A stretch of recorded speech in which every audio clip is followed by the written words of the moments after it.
Bom dia a todos, a paz do Senhor Jesus Cristo. Estamos em mais um vídeo da verdade, da vida e da origem da Igreja do Senhor Jesus Cristo e seus ensinamentos. A Igreja que é a coluna e a firmeza da verdade. Aquela que dá sua vida pela verdade, que é Jesus Cristo. A verdade é Jesus Cristo. Então, nosso último estudo, irmão, nosso último vídeo, nós vimos quando o Evangelho chegou, se espalhou e chegou numa cidade chamada Antioquia, segunda maior cidade daquela região depois de Jerusalém. Muitos gregos, judeus se converteram e foram batizados nas águas.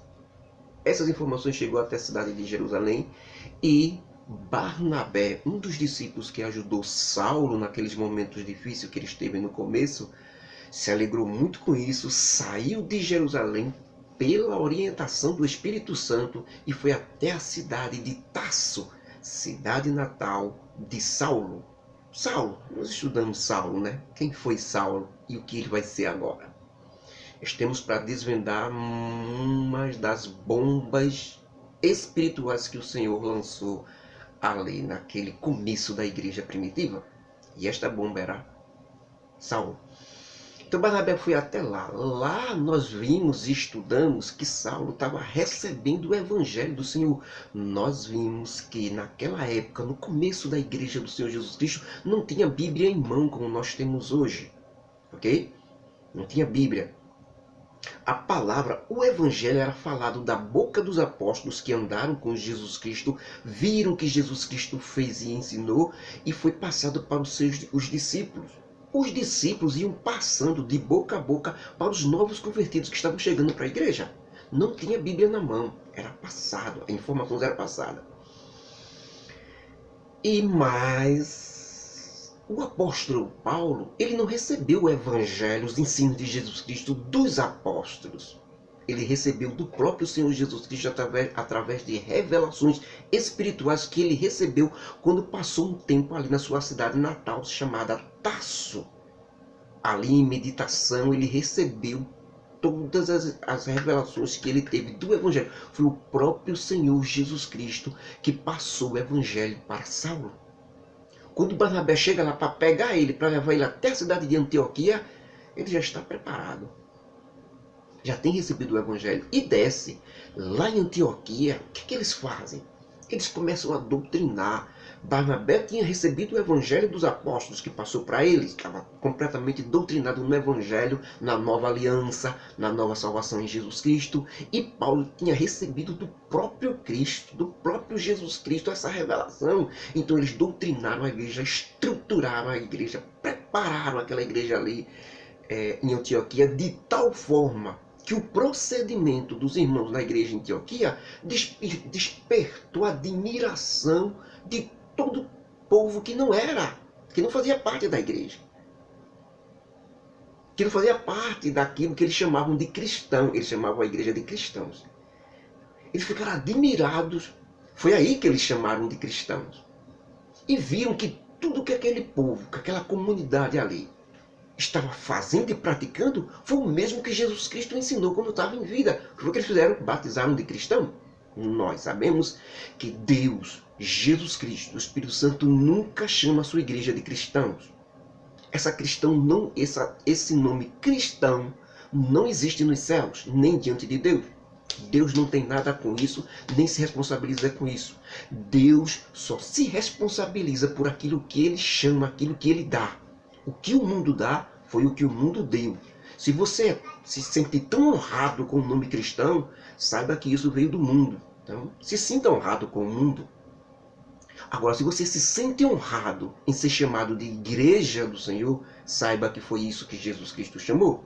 Se você se sente honrado em ser chamado por Deus de santo, santo aí não é aquele que faz milagres, santo aí é aquele que é separado das coisas erradas, que está se consertando. Se santifica, o termo original da palavra santos para a igreja e que Deus, Jesus Cristo, o Espírito Santo, chama seus seguidores de santos, ele quer dizer que são pessoas santificadas. O que é santificada? Recebeu a santidade de alguém e está se preparando, está se lapidando, está se limpando, está se lavando das coisas erradas. Quanto mais conserta uma coisa, mais fica santo. Quanto mais conserta uma coisa, mais fica santo. Só é para isso, viu? Essa santidade que nós estamos falando é só para isso, para se consertar das coisas erradas que você pratica. Toda vez que você pratica uma coisa certa que Jesus Cristo ensinou, você está se limpando, você está se santificando, se tornando mais santo ainda. Por isso que lá em Apocalipse está a advertência. No final de tudo está a advertência do Espírito Santo dizendo a todos nós: quem for santo, se santifique mais. E quem for sujo, se suje mais ainda, porque o tempo acabou. Ok? Agora não. Você tem tempo para se santificar. Quanto mais, melhor.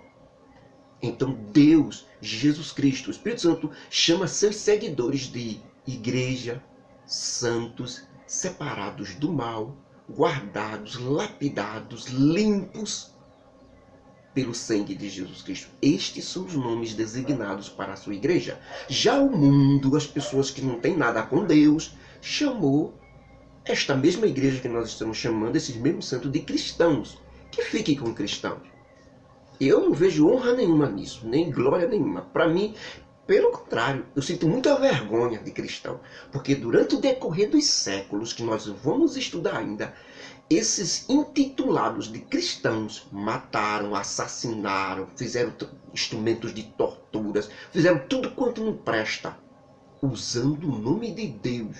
Inapropriadamente, usando o nome de Jesus Cristo, inapropriadamente, dizendo que seguia Jesus Cristo e fazendo o contrário do que Jesus Cristo ensinou. Esses são cristãos. Agora, igreja, santos, não pode. É mesmo, tem que ser mesmo. Igreja tem que ser os seguidores mesmo, igreja do Senhor Jesus Cristo. São as pessoas, não são a religião. Não é a denominação evangélica, é a pessoa. Sendo igreja, ela está seguindo Jesus Cristo. Ela não mata, ela não fala mal dos outros, ela não vive fuxicando, ela não vive fazendo o que não presta, não, porque ela é igreja. Pelo contrário, ela vive se santificando, melhorando ainda mais. Para de falar mal dos outros, para de falar mal dos outros sem ter prova, certo? Fazer comentários errados, comentários que não se dá, ok? São santos, estão se santificando cada vez mais, estão se tornando santos a cada momento, todo. E nós precisamos disso todos os dias. Todos os dias. Essa é a natureza da igreja, das pessoas que seguem Jesus Cristo verdadeiramente. Eles se consertam todos os dias. Mas nunca retorna não, porque não presta não, viu? Não retorna não. Cada dia mais vai melhorando, aperfeiçoando. Mas cair de novo, levanta de novo, conserta de novo. Mas não viva no que não presta, porque vivendo no que não presta, você é cristão. Mas santos, igreja, seguidor verdadeiro de Jesus Cristo não é. Porque não tem nenhum interesse em consertar. Então, irmãos, não há nada de bom, de belo em ser chamado de cristão. Agora, de santo separado do mundo, sair, pode pegar para você. Bem, foi nesse período também que desceram da cidade de Jerusalém profetas que chegaram em Antioquia, e nós tivemos que desvendar esta palavra aí, profeta, porque nós temos os profetas do Antigo Testamento. Esses profetas do Antigo Testamento, irmãos, eles eram um ministério de profeta. Qualquer hora o povo de Deus ia até eles. Quando o povo queria saber a voz do Senhor, queria ouvir a voz do Senhor, queria saber o que é que Deus queria, ia primeiro para o profeta, porque era um ministério. O profeta era colocado ali para ser consultado. Tinha que ir ao profeta. E lá perguntava qual a palavra do Senhor, ou qual as ordens de Deus. E levava até presente para o profeta. Chegava com um presente para o profeta, dava a ele e dizia: eu quero saber a palavra do Senhor para mim. Aí o profeta ia, consultava a Deus e Deus respondia e dava. Era um ministério. Então, eram os profetas do Velho Testamento, foi até Malaquias e terminou com João Batista, segundo Jesus Cristo. Encerrou o profeta. Esses profetas que desceram, já estamos na nova aliança agora. O último profeta foi João Batista. Então, quando a Bíblia diz desceram profetas de Jerusalém até Antioquia, ela quer dizer que são aqueles que têm o dom de profecia. não profetas mesmo. De qualquer forma, quem tem um dom de profecia pode ser chamado de profeta, mas não profetas do Antigo Testamento. Tem que separar. Porque assim ele teria um ministério, teria que ser consultado, e não pode mais hoje. Vou explicar por que não pode. Esses profetas aqui é da nova aliança com Jesus Cristo, são profetas do Novo Testamento. São aqueles que receberam o dom de profetizar. Não é mais um ministério como no Antigo Testamento, agora é um dos dons do Espírito Santo. É diferente do profeta do Pai, que tinha o ministério de profeta, como o profeta Samuel, por exemplo. Ele obteve 2 ministérios, primeiro de juiz e depois o de profeta de Deus. Ou seja, os profetas de hoje são os que recebem o dom de profecia do Espírito Santo. Só profetizam quando o Espírito Santo quer e não quando eles querem. E outra coisa muito importante, eles não podem ser consultados por ninguém. Quem quiser hoje saber qual a palavra do Senhor, o que o Senhor tem a dizer, tem que estudar, ler, praticar e observar a Bíblia. Está tudo escrito, todas as respostas de Deus estão escritas na Bíblia. Agora, Deus pode falar com sua igreja através de um irmão com dom de profecia, para edificar, para consolar. E também pode falar particularmente com o irmão através de um irmão que tem um dom de profecia, para edificar, consolar, alertar. Mas ninguém pode ir até uma pessoa que tem um dom de profecia para perguntar qual a palavra do Senhor. Isso é errado. Já os profetas do Pai podiam ser consultados. Esta é a diferença. Um desses profetas desceu até a cidade de Antioquia e disse que haveria uma grande fome no mundo. E isso aconteceu no período do imperador Cláudio César ainda, que nós estamos agora. Né? Essa grande fome no mundo. E atingiu mais a região da Judéia, ali em Jerusalém, esta fome. Então, os irmãos de Antioquia fizeram donativos, né, ajuda, para enviar para os irmãos ali da igreja de Jerusalém. E enviaram através de Barnabé e Saulo, que eram as pessoas mais confiáveis para isso.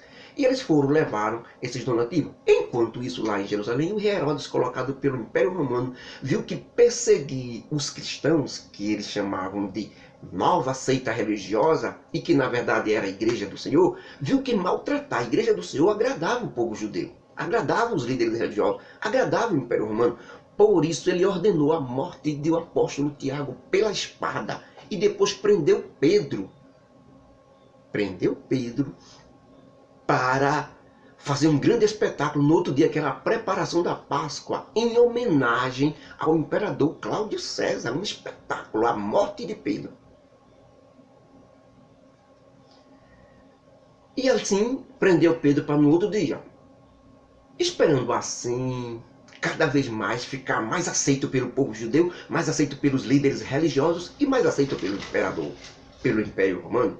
E Pedro estava ali, colocado na masmorra do palácio, preso com as gemas, com um total de 4 soldados. Um à direita de Pedro, outro à esquerda de Pedro, e mais 2 soldados dentro da cela com grades. Um dos soldados que estava à direita de Pedro estava com algemas presas na mão dele e na mão de Pedro. O outro soldado do outro lado estava preso com outra algema na outra mão de Pedro e na mão dele. Ou seja, para onde Pedro ia, esses 2 soldados tinham que ir com ele, porque estavam algemados com ele. Então Pedro dormia ali e eles dormiam do lado de Pedro. E tinha mais 2 soldados na cela. Certo?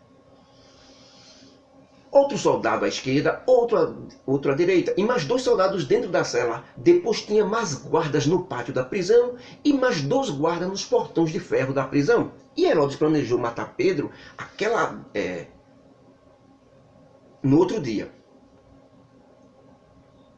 Porque seria a preparação da Páscoa, e havia grande quantidade de judeus vindo de todas as partes do mundo. Jerusalém está cheia, então seria um espetáculo belíssimo, assim dizer para ele, né? Na frente de toda a nação dos judeus. O que Herodes não contava é que a igreja fazia constante oração pela libertação de Pedro. E Deus ouve a oração do seu povo. E naquela mesma noite, o Senhor enviou um anjo para a prisão onde Pedro estava. O anjo clareou toda a prisão. Os soldados que estavam acordados na hora, vigiando, ficaram sem enxergar nada, por causa do clarão da prisão. E o anjo apareceu bem dentro da cela de Pedro. Tocou em Pedro. Quando ele toca em Pedro, as algemas que estavam segurando Pedro, não eram os 2 braços, junto com os 2 soldados, as algemas caem no chão. Pedro está liberto. E o anjo diz: veste tuas roupas, calça tuas sandálias, Pedro, e segue-me. Pedro, pensando que era uma visão, aquilo que estava acontecendo, segue mesmo assim o anjo. Segue. Passaram pelos 2 primeiros soldados que viajavam dentro da cela, passaram por eles. Depois foram andando, passando pelo pátio da guarda. Chegaram então ao portão de ferro que tinha mais 2 soldados vigiando, e este portão era enorme. Este portão automaticamente se abriu. Quando o anjo passou e Pedro passou, já estavam do lado de fora da prisão e nas ruas da cidade de Jerusalém. Andaram um pouco pelas ruas até se afastar da cadeia. E depois o anjo desapareceu na frente de Pedro. Então Pedro fica em pensamento: agora sei verdadeiramente que não foi uma visão, não. Deus enviou o seu anjo e me livrou da mão de Herodes. Pedro então vai para a casa de Maria, a mãe de João, o mesmo João que tem como sobrenome Marcos, certo? Porque ali estava reunida a igreja e eles oravam. Quando ele chega lá, ele bate na porta e uma menina chamada Ródia vai até a porta. Quando ela vai até a porta, ela pergunta, claro, quem é, e Pedro responde: sou eu, Pedro. Ela fica alegre, tão espantada, que corre para, não abre nem a porta, corre para dentro para dizer aos irmãos: olha, Pedro está aí fora. Quando os irmãos escutam isso, os irmãos dizem: oxe, só se for o anjo de Pedro. Não acreditam nela. Mas Pedro insistentemente bate na porta, bate, até que eles vão até lá e abrem a porta. Quando eles vão até lá e abrem a porta, eles veem Pedro. Quando eles veem Pedro, dão glórias a Deus e aleluia. Pedro faz sinal para eles ficarem em silêncio, porque as autoridades ainda não sabiam que ele estava solto. Foi um anjo, ele conta que foi um anjo do Senhor que o tirou de lá. Então, nesta mesma hora, Pedro vai para outro local.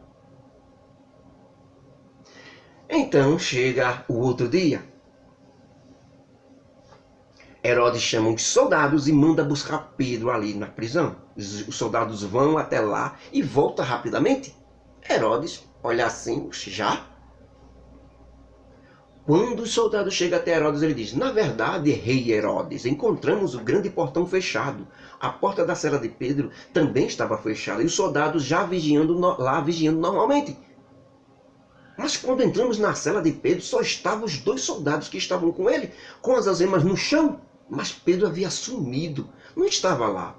Herodes toma um susto, é claro.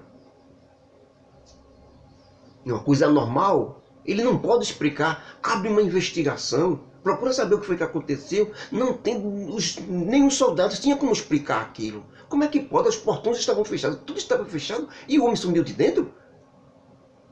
Como é que pode?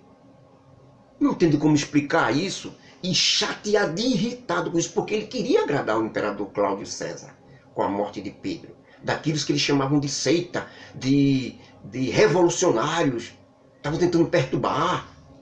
Com essas ideias de Jesus Cristo, estavam tentando perturbar o império, perturbar a Judéia. Vendo que isso não ia acontecer, não tendo como explicar aquilo, mandou matar os soldados que vigiavam Pedro. Depois disso, mesmo sendo a festa da Páscoa, Jerusalém está repleta de judeus, toda a nação ali, mesmo assim, ele como rei de judeus saiu, desculpe a expressão, eu ia dizer retado, saiu lá irritado. Foi para a cidade de Cesareia. Saiu da Judéia, foi para a Galiléia, para a cidade de Cesareia. E lá ele também se irritou com os povos de Tiro e Sidom. Por que ele se irritou? Porque as rotas comerciais que envolviam os países de Tiro e Sidom, que passavam pela Judéia, não estava rendendo o lucro que Herodes queria. Herodes queria mais. Já o pessoal de Tiro e Sidom, pela rota comercial, não queriam dar mais do que aqui. Então ele estava irritado com isso também. Só que o povo de Tiro e o povo da cidade de Sidom sabia que dependia daquela rota comercial da Judéia, do rei Herodes. E precisavam ir lá e ceder para ele, para poder ter aquilo ali. Senão vai terminar não tendo nada. Se o rei resolvesse cortar a rota comercial, pronto, a economia se acabava. O que foi que eles fizeram? Procuraram o camareiro do rei chamado Blasto. Falaram com ele, pediram uma audiência. O camareiro foi lá diante do rei, falando com aquele jeitinho, pedindo. Aí eles pediram audiência e o rei concedeu uma audiência. Eles se juntaram, foram até o rei e pediram paz. Vamos negociar, vamos acertar as coisas. Acertaram tudo, tudo ficou em paz. Para comemorar isso, a união desta paz, ele marcou um discurso para o outro dia, para todo o povo ali. Todo o povo se reuniu ali para ouvir o discurso do rei Herodes. Herodes era um dos maiores oradores daquela época. Sua falácia, seu modo de falar, seu dom de manipular através de um discurso se equipara até a grandes ditadores da nossa época, como Hitler, né? Como Mussolini, que dava aquele discurso e as multidões eram arrebatadas por aquelas palavras que ele dizia, convencendo o povo a seguir. Herodes, normalmente os grandes ditadores eram assim, né, irmão? Os populistas, que envolvem as pessoas nas suas mentiras, nos seus enganos, tem aquela falácia. Por isso que um servo de Deus, um pregador, nunca é identificado pela sua pregação. Ele é identificado pelo modo de vida dele, o que ele pratica, o que ele faz no dia a dia. É que se define se ele é de Deus ou não. Nunca pelo púlpito. Nunca você pode dizer que um homem é de Deus pelo púlpito, porque viu ele pregar. Não. Porque a mensagem não é dele. A mensagem é de Deus. O evangelho da salvação é de Deus. Então ele provoca aquele convencimento, aquela alegria, aquela paz nas pessoas que estão ouvindo, porque é o evangelho. Não é ele o pregador, é o evangelho. Um pregador não pode ser julgado pela pregação. Ele tem que ser julgado pelo comportamento dele no dia a dia. O que é que ele pratica, o que é que ele faz. Todos os seguidores de Jesus Cristo têm que ser vistos as suas vidas. E não o que fala, não o que ele doutrina. Ok? Pronto. Herodes era uma falácia incrível. Dom de manipular as multidões. As pessoas eram envolvidas pelo jeito que ele falava. E lá de baixo, ele profere seu discurso ali, sobe numa varanda para toda a multidão e profere seu discurso. Muito bonito, muito bem feito. Toda a multidão ali embaixo grita, voz de Deus e não de homem, voz de Deus e não de homem, gritava a multidão que escutava Herodes. Ele todo empolgado, achou que realmente tinha a voz de Deus, por isso recebeu aquela glória para ele.